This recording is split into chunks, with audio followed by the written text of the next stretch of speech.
Ini 3. Oke. Jadi ini Nggak dibuat dulu tempat.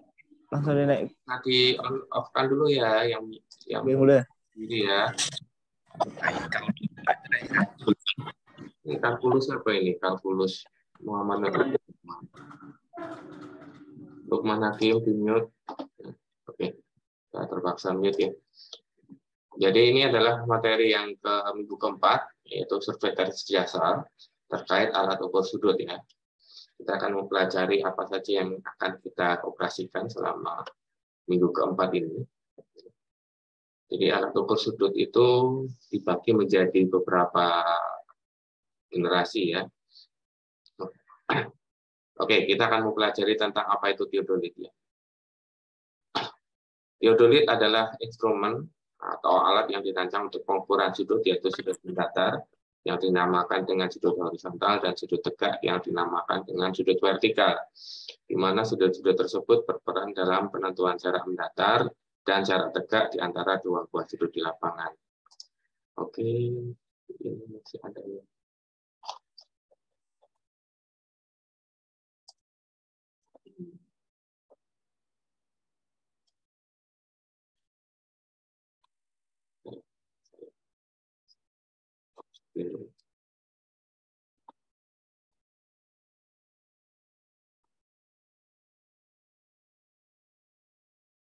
Oke, jadi kalau kita lihat generasi alat ukur sudut dari tahun ke tahun itu semakin berkembang ya. Dimulai dari Carl Zeiss TH1 ya. Ini adalah pengukuran masih telat ya, saya cek ya. Oke, Carl Zeiss TH1 adalah generasi pertama dari alat ukur sudut ya untuk teodolit ini.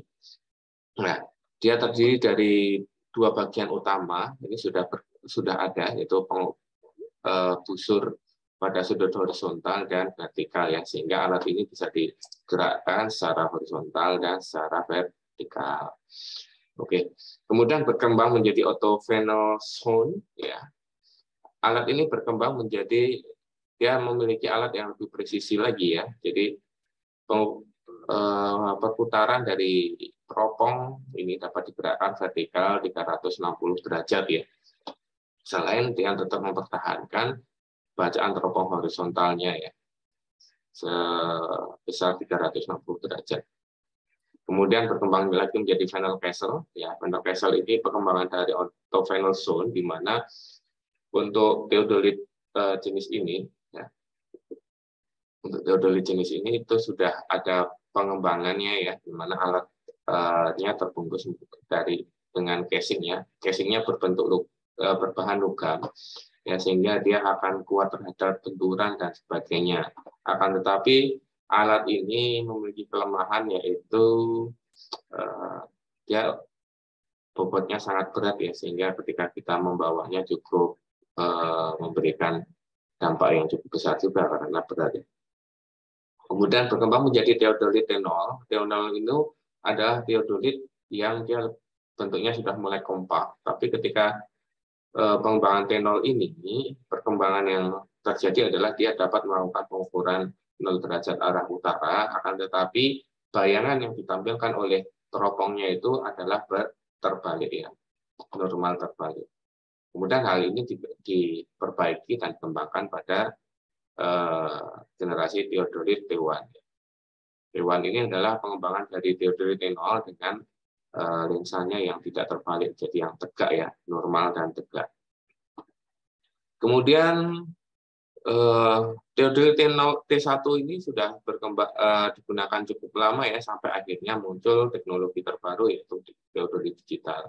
Teodolit digital itu fungsinya sama dengan teodolit T1, akan tetapi di total station, di teodolit digital ini bacaan-bacaannya tidak perlu kita baca pada bayangan yang ada di busur piringan horizontal atau vertikal, akan tetapi kita dapat membaca sudutnya baik horizontal dan vertikalnya langsung di display ya. Jadi di sini ada suatu tampilan panel ya, panel yang bisa kita lihat bacaan horizontal, vertikal, dan sudut beberapa informasi yang lain, misalnya sudut Healing, dan Zenith. Kemudian teodolit digital ini berkembang lagi menjadi total station.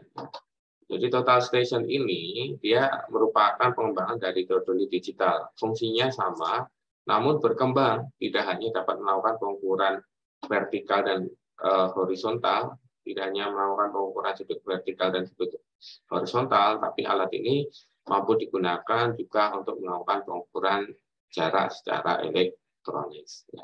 Jadi ini adalah secara singkat teodolit dari masa ke masa. Oke, sekali lagi saya minta tolong Niko. Halo Niko. Ada Niko? Ya Pak. Minta tolong di absen ya nanti teman-temannya ya. Siapa yang nggak masuk? Ya Pak. Yang telat nggak usah dimasukkan ya. Jadi saya kemarin. Yang telat absen. Yang telat alfa ya Pak. Alfa. Karena saya kemarin mau absen, ngitung antara yang di daftar saya dengan yang di daftar teman-teman kirim itu beda itu. Jadi yang telat itu nggak usah dimasukin, gitu ya, karena udah kesepakatan bersama. Baik Pak. Kemudian siapa? Angelin, siapa ya? Kelas B itu siapa ya ketuanya ya? Saya Pak. Siapa ya? Stefani ya? Pak. Stefani sama juga ya? Minta tolong di absen ya? Iya Pak. Sama satu lagi, kelas C siapa? Philadelphia ya? Bukan ya? Ketua kelas Angel, Pak. Angel ya? Oh ya, berarti ada. Angel hadir nggak? Biasanya jarang hadir nih. Halo Angel? Nggak ada ya? Saya minta Stefani aja. Stefani kelas C kan? Stefani siapa? Philadelphia. Saya kelas B Pak. Kelas B ya? Siapa yang kelas C ya? Kelas C siapa? Animasi 3D ini siapa ya? Animasi 3D Lia Marcella Putri ini siapa ya? Maaf Pak, lupa di name. Kamu siapa kamu? Kelas C Pak. Siapa namanya? Lia ya? Iya Pak, Lia Marcella. Oke, animasi 3D-nya dihapus ya. Minta tolong di absen ya teman-teman yang kelas C ya. Lia ya. Oke Pak. Oke, mungkin teman-teman bisa di-on-kan dulu kameranya teman-teman. Takutnya kalian kuliah sambil tidur gitu ya. Jadi waktu praktikum kasihan mengajar gitu. Kalian nggak paham apa-apa itu ya. Saya mendapat info juga dari teman-teman. Ya. Baik kalau kelas A saya ngajar sendiri ya. Kelas B dan kelas C ini banyak sekali ketika di lapangan tuh bingung, nggak paham gitu. Ya, takutnya kalian tuh waktu kuliah teori tidur gitu loh. Ya.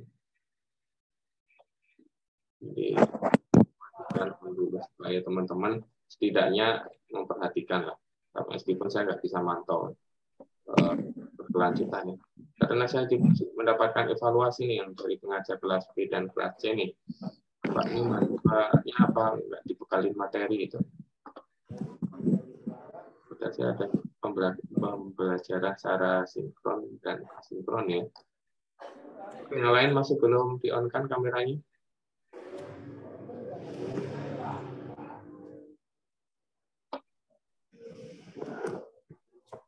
Bisa cek dulu. Darli Agustina, Dela Sukma, Tiara Clarissa, Natalia Kristanti, Rio Setia, Didi Indah, dan Buddha. Nanti on kameranya.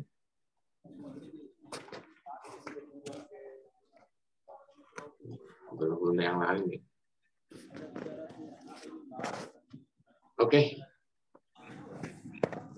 Di mute aja rekan-rekan yang berkepentingan ya. Nanti kita kalau ada sesi tanya jawab, kita mulai di unmute. Oke. Jadi ini adalah penjelasan tentang sistem sumbu atau poros pada teodolit ya, yang nantinya kita akan praktekkan ketika di lapangan. Mengapa kita harus memperhatikan sistem sumbu atau poros pada teodolit? Karena ini berkaitan dengan syarat-syarat berdirinya teodolit ya. Jadi kalau misalnya kita lihat yang tadi ya, salah satu bagian dari teodolit atau total station itu terdiri dari beberapa sumbu. Yang pertama sumbu satu tegak ya, sumbu satu tegak adalah sumbu ini, yang V ini ya, vertikal, sumbu vertikal. Sumbu satu tegak ini adalah as dari piringan horizontal ya. Jadi ini sumbu satu tegak ini adalah as dari piringan horizontal. Ibarat kalau teman-teman nyetir mobil ya, nah ini asnya setir itu, asnya setir, kemudian setir ini bisa bergerak ke kiri ke kanan. Ya. Setir itulah yang disebut dengan piringan horizontal. Yang membedakan adalah kalau piringan horizontal dia bisa bergerak 360 derajat ya. 0, 90, 180, 270 kembali ke 360 derajat lagi atau 0 derajat. Kemudian yang berikutnya adalah sumbu kedua mendatar ya. Sumbu kedua mendatar adalah sumbu horizontal yang dia memiliki sumbu yang tegak lurus terhadap sumbu vertikal ya. Jadi ini ada sumbu tegak atau sumbu V atau sumbu satu tegak ya. Kemudian ada satu sumbu lagi, sumbu kedua mendatar atau sumbu kedua horizontal. Sumbu kedua horizontal ini tegak lurus yang dia akan membentuk 90 derajat ya. Jadi kalau misalnya kita tarik asnya si setir ini, kemudian ditambahkan lagi satu as lagi, yang dia adalah as dari roda. Ya. Jadi sumbu kedua ini fungsinya dia memfasilitasi teodolit ini atau total station ini dapat bergerak pada bidang vertikal. Nah, jadi ini ada piringan vertikal yang dia bisa bergerak juga sebesar 360 derajat. Ya. Kalau misalnya kita ambil dari zenit 0, dia bisa muter sampai 360 derajat. Kalau healing dia bisa 90 derajat positif, 90 derajat negatif. Nah, kemudian ada juga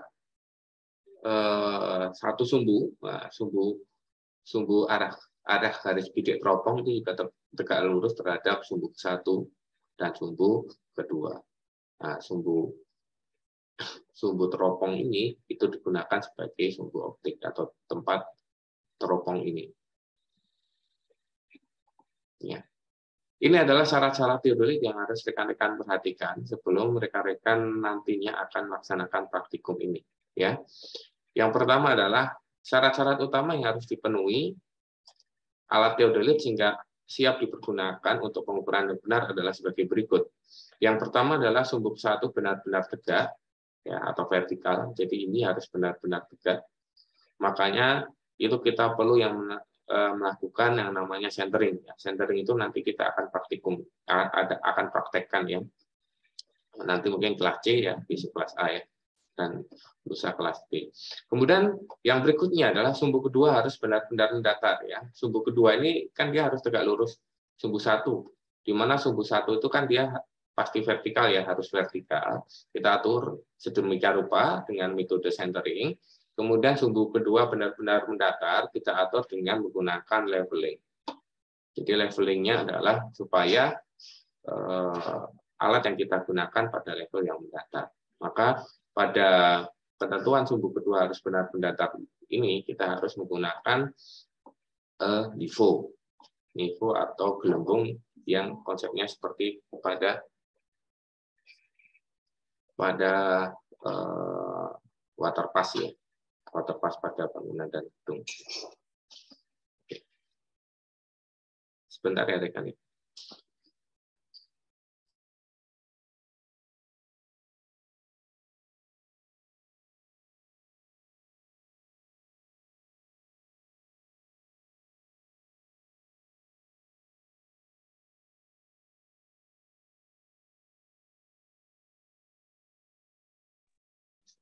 Oke.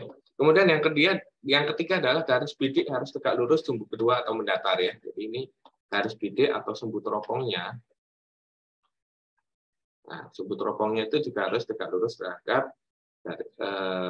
sumbu kedua mendatar. Dan yang ketiga adalah tidak adanya salah indeks pada lingkaran ke-1 ya. Jadi garis bidik harus tegak lurus sumbu kedua atau mendatar ini biasanya sudah diatur oleh alat itu oleh pabriknya ya, atau yang pembuat alatnya. Kemudian yang keempat, tidak adanya salah indeks pada lingkaran ke-1 ya. Jadi untuk memenuhi persyaratan yang ini tidak adanya salah indeks pada lingkaran ke-1, maka kita perlu melakukan pengecekan kesalahan kolimasi dan indeks lingkaran vertikal. Nah, inilah poin-poin yang perlu rekan-rekan perhatikan ketika akan menggunakan teodolit. Jadi, syarat pertama dilakukan dengan centering, syarat yang kedua dilakukan dengan secara leveling, kemudian cara yang ketiga itu adalah sudah diatur ya ketentuannya oleh yang pembuat produknya, kemudian yang keempat itu kita perlu melakukan pengecekan kesalahan kolimasi dan indeks vertikal. Jadi seperti konsepnya ketika kita menggunakan pita ukur atau alat ukur jarak, kita harus mengetahui dulu berapa ketelitiannya ya kemarin ya untuk evaluasi. Bacaan terkecilnya berapa, kemudian yang kedua kita arah nolnya dari mana, kemudian yang ketiga bagaimana kondisinya, ada kesalahan atau enggak. Kalau ada kesalahan apakah tidak bisa digunakan, tetap bisa digunakan gitu ya. Dengan cara melakukan rekayasa ya. Akan melakukan rekayasa dari hasil pengukuran dari pita ukur itu. Bentar ya, kita break dulu 1 menit.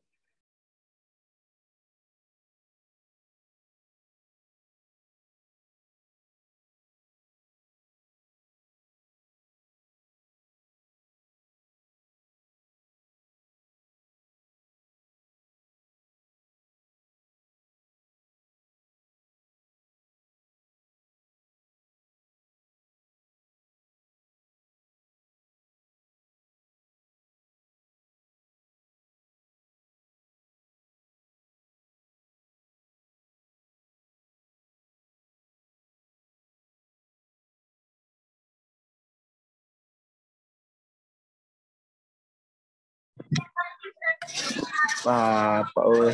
Apa ni jemput jemput?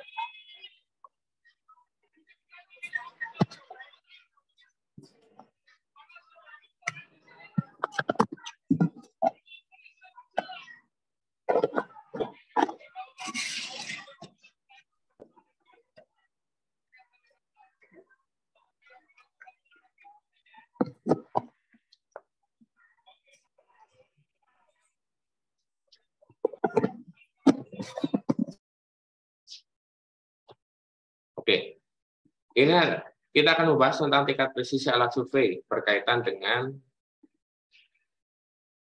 yang tadi ya syarat keempat ya. Nah, syarat keempat tidak adanya salah indeks pada lingkaran ke-1 ya.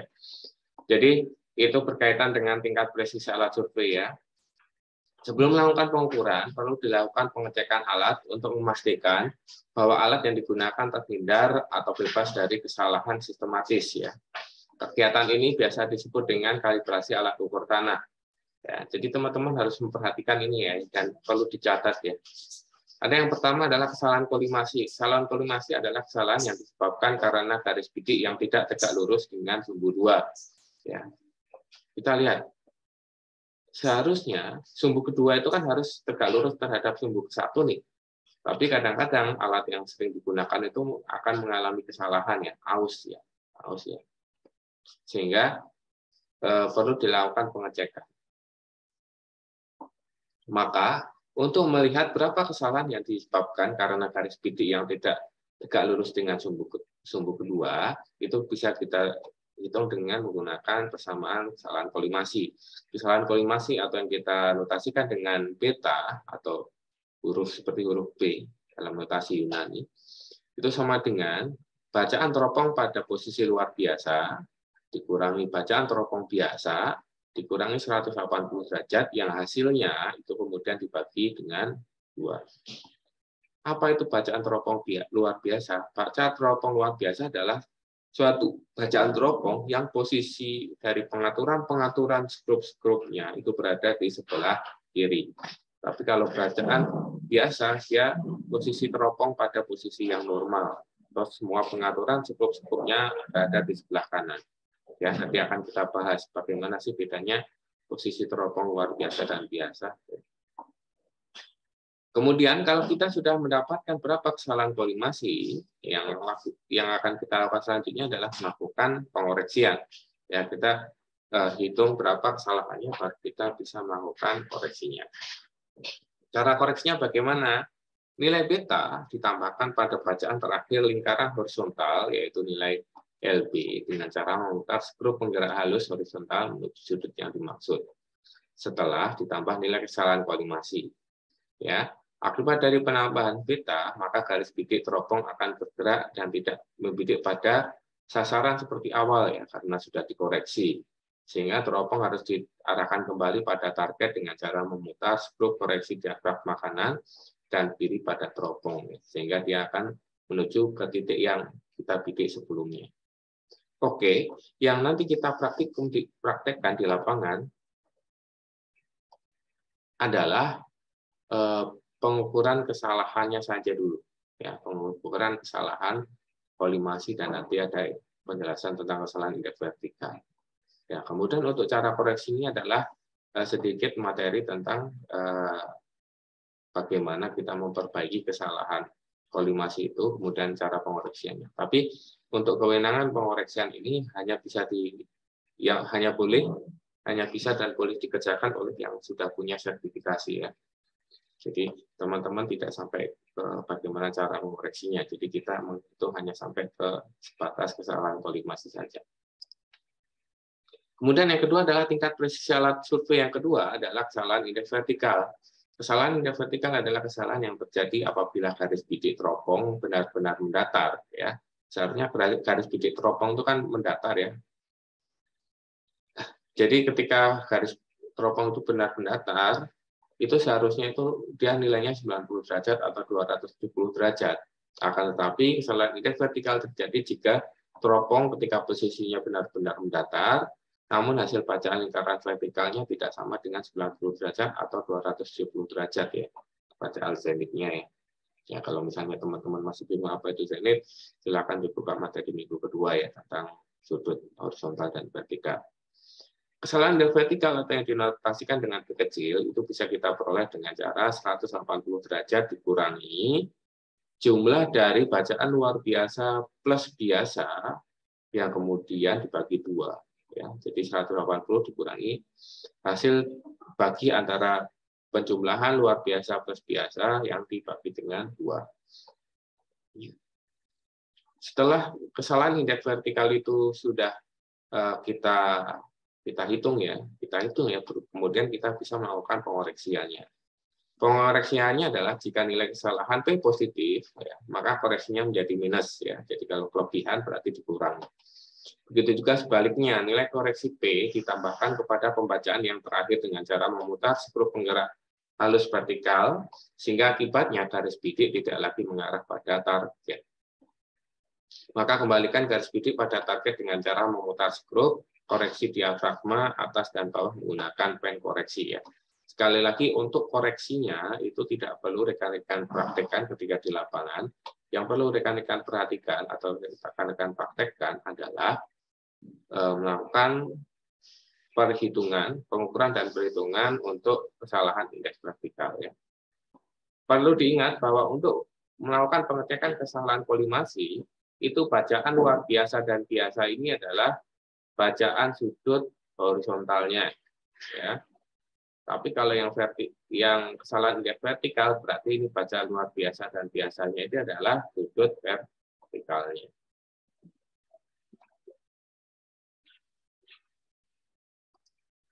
Oke, sampai di sini ada yang ingin ditanyakan rekan-rekan?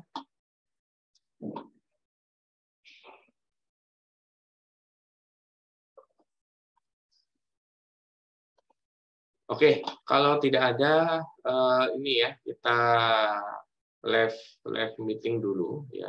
Live meeting dulu untuk kemudian kita lanjutkan ke sesi berikutnya. Oke, kita masuk lagi menggunakan link Zoom yang sama, ya, rekan-rekan, ya.